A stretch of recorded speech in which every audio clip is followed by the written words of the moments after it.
afternoon, everybody. So I'm going to touch on some of the stuff that Stephen was talking about with regard to talking to patients. Does anyone know who said that?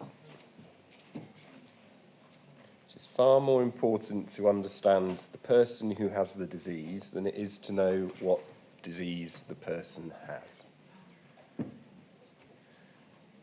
It was Hippocrates, 3,000 years ago. There he is, looking cross at us for having paid no attention to him in all of that time. So as the variation data that I'm sure you all look at shows, and as experts on patient safety you already know, we don't achieve 100% on his other mantra of first do no harm, but at least we've been paying some attention to it. So he understood the need to do what we now call shared decision-making all those thousands of years ago. The reason for that is because of what's called the perception gap. Perception gaps exist between all people in all industries and in private life as well as business and so on.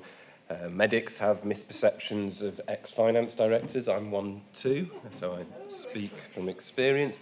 Ex-finance directors have misperceptions of nurses, who have misperceptions of public health officers, and so on and so on. It pervades the system and gets in the way of us working out what is the right thing and the safe thing to do.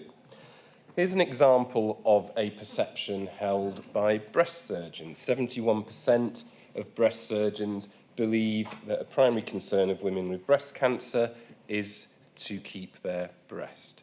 And if they don't have an engaging conversation with the patient that informs them of the options and the risks and the benefits and applies that knowledge to the lifestyle and preferences of that patient, they will make recommendations to the patient based on that perception.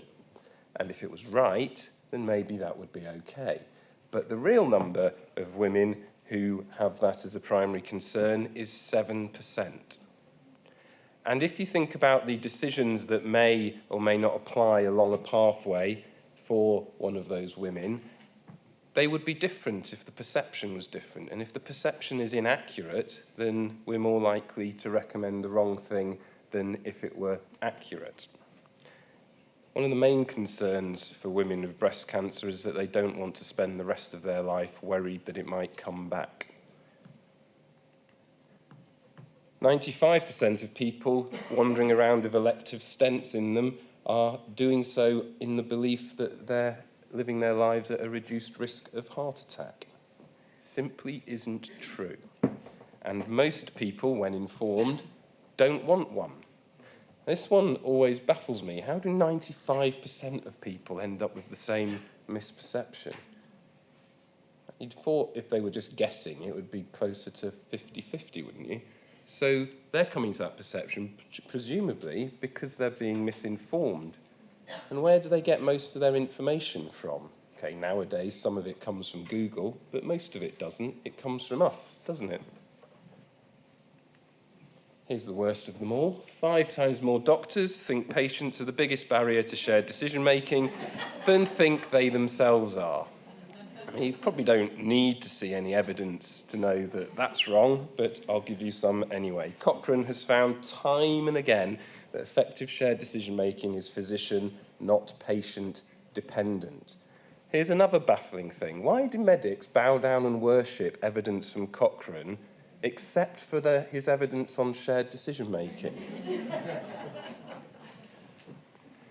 Here are some more of those. So the first one is that breast cancer one that I mentioned, but these are basically suggestions of things which might be goals and concerns for women with breast cancer, and the dark blue is a clinician's view of whether it is one of their top goals and concerns or not, and the light blue is the reality with women, and as you can see, they don't tally. Avoiding use of prosthesis, the last of them, no clinicians think that's a top goal and concern. However, the reality is that it is for 1 in 3 women. So what do we do with this knowledge? Well, we can't begin to understand the person if we don't have a conversation with them, which is A, the right conversation, and is B, done as well as it's possible to do. And we can't have that right conversation if the system isn't set up to do it. For example, we've only got 8 minutes with each patient in primary care, and so on. One of the reasons we've only got 8 minutes with patients in primary care is because we haven't shared those patients out to the most relevant, best expert and specialist, advanced practitioner, pharmacist, etc. And so we're cramming them all in to one particular profession's time frame and capacity when we don't need to.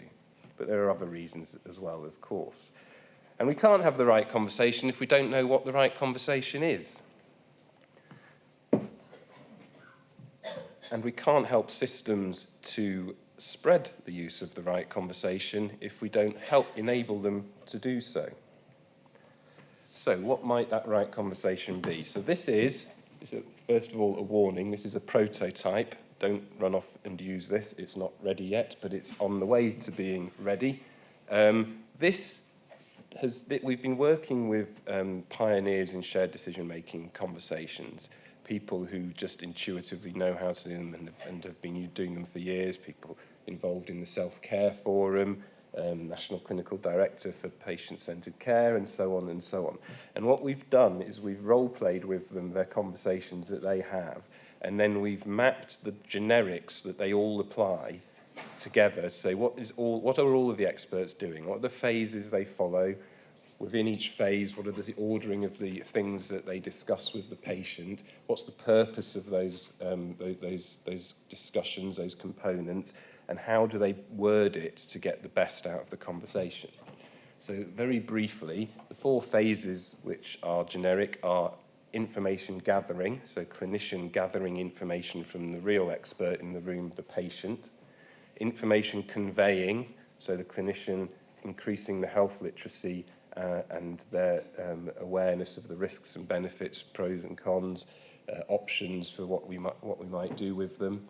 Activation, so what are we going to do and what are we going to do together, and what are you going to do and what am I going to do to help you, and then commitment to that. So those are the 4 phases that tend to be followed. Within each phase, you're also doing other things. So in the first phase, you're not just asking those questions. The reason that you're doing them is to hand ownership of the conversation over to the patient, so the patient becomes more open and recognises that they are the key person in this conversation, not the clinician. Gathering information about what is your level of health literacy, because I need to understand that for the second phase, so I can pitch how I convey information to you, because however literate you are, there's more I can tell you. And so on, and into information conveying. I've got an understanding from the first part about where you are on your activation level. That 4th question, what types of things have you tried already? So I know where you are on the self-care activation level. I'm also beginning to get an understanding of how willing you might be to move up the activation, and maybe even got an understanding of how many levels you might move up. So I can also build that in to the next phase where I try to build your confidence and your awareness that there's more you can do for yourself and so on. I won't go through it all, but basically that's what we're trying to build. We're working with, as I said, those national pioneers and leaders. We're working with the Christie, who are helping us build half a dozen along different cancer pathways. We're working with online doctor services to see if it works online or has to be face-to-face and so on. But all of this is to try and find a framework that everyone can use that improves the quality of the conversation and shifts it towards patient preference, and then provide a framework that everyone can follow to have those conversations to enable those decisions to account for that preference. So what's the link between patient preference and unwarranted variation? Well, there are 2 categories of unwarranted variation.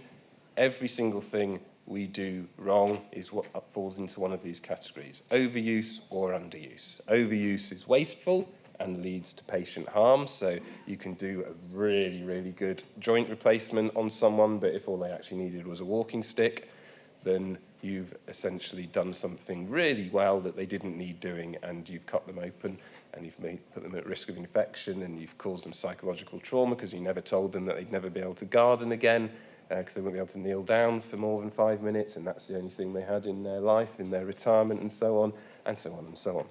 Underuse leads to a failure to prevent harm. Not prevent harm, we want to prevent harm, don't we? Underuse leads to a failure to prevent disease and exacerbation, which in turn leads to overuse, so it's a vicious circle. And it also is the cause of most of the inequity in the system, because whilst there's underuse across the country, it's more prevalent in deprived communities than it is in wealthy ones. Here's another interesting stat. Who's the most informed patient of them all? It's medics again. I have a lot of respect for medics, I really do. I work with them all the time. I'm in the medical directorate at NHS England. And as demonstrated, the more informed you are, the less interventions you choose for yourself.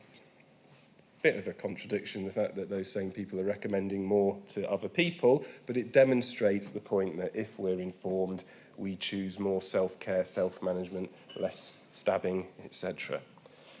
If we make decisions with informed patients, then both of those categories of unwarranted variation will reduce. And if we are perfect at it, which, okay, no one's ever going to be perfect, but get as close as we can, then all variation will be warranted.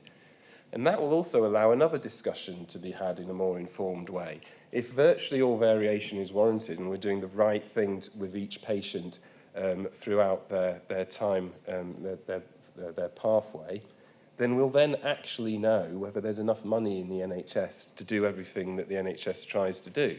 And we'll have a more informed debate if we ever do get into the detail of rationing, for example. Maybe we don't need it. We don't know yet because there's so much unwarranted variation.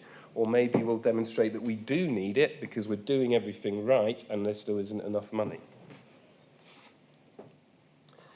Once we're thinking like this and having conversations like this, there are loads and loads and loads of behavioural science and behavioural techniques that we can apply to ourselves and with the population. One of them, seeing as we're talking about patient safety, I thought the example I might go through is the safety budget. The safety budget is something that all parents have and use intuitively without realising that they're using it. And it's how we develop the best balance of a safe environment for our children as we bring them up. So examples are things like, I've got £1,000 to spend on safety for my baby. Do I spend it all on the best possible child car seat, or do I get a medium range one and keep some back for a cot sensor and a camera in the bedroom? So that's a parent with finite resource applying the safety budget to the protection of their child. One I'm living at the moment, do I travel 30 minutes into the middle of the Peak District to pick up my 16-year-old daughter from a party? No doubt she's overused low-brand vodka. Or do I let her get an Uber so I don't have to? That's the parent safety budget at play with teenagers. Love them, don't we all? Only the parent can make those trade-offs. If anyone else suggests to a parent a trade-off in their safety budget, they are absolutely disgusted that you could possibly ask them to sacrifice the safety of their child. It's known as a taboo trade-off. Okay? So, why is awareness of that important in the world of healthcare? Well, for example, every March there's a huge spike in sore throats with children. And there's a huge spike in parents bringing those children to primary care expecting to be given antibiotics. If we suggest they don't need, first of all, there's a misperception there that antibiotics is the answer. But if we suggest that they don't have antibiotics, we trigger the taboo trade-off. And we discuss them with the possibility that they would allow their child not to have antibiotics with their sore throat.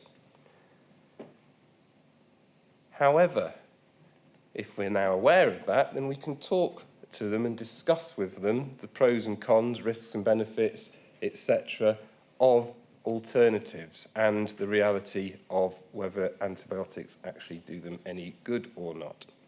So we can deal with the misperception, but we can deal with it in a way that accounts for trying not to ignite that moral outrage of suggesting a taboo trade-off. Help them to understand that actually antibiotics is only going to, if it works, will only reduce the length of the infection by 1 day from 21 to 20 days. And by the way, if you keep giving your child antibiotics when they're in their 30s, there's going to be a massive epidemic and everyone's going to die because no one can resist, because antibiotics are going to stop working. So are you really applying the safety budget as well as you think you are? You might not use those exact words, which is why I tend to rely on shared decision-making experts for the wording and don't come up with it myself. And so on. So awareness of behaviour, what's going on in our minds, awareness of the fact that patients' preferences are often not what we perceive them to be, and so on. We can make this is all knowledge that's available, and we can use this knowledge to improve how we help our population in a way that is going to help with patient safety. So, I'll finish on this. This is Muir-Gray's triple value that I'm sure many of you know: allocative, technical, and personal. If we have the conversations well with our patients, and we can make sure we achieve personal value because we'll do the right things with them throughout any of the pathways that they're on. If we're as good as we can be, and the patient safety agenda obviously applies this, we can do it as technically well as it's possible to do it and achieve technical value. And if we have an understanding of all that, and that where therefore that means that our finite resource should be allocated, we will be in a place to allocate it to the right place, and we'll deliver allocative value. And then we'll have achieved the holy grail of a sustainable health system, which is triple value. And seeing as I'm an ex-finance person, I'll also make the point that the mantra of finance people, the value for money, or the 3 E's of economy, efficiency, and effectiveness, are exactly the same as the clinical mantra of triple value. And that was the beginning of the Right Care programme when Muir and I started developing that, when we realised that clinicians and finance have been saying the same thing and wanting the same stuff since time began. We just said it in a different language and misperceived that we wanted different things. And so the idea of bringing us all together is essentially how to deliver sustainable healthcare, and involving the patient and understanding them in the midst of that. That's me. I don't know if I ran over time.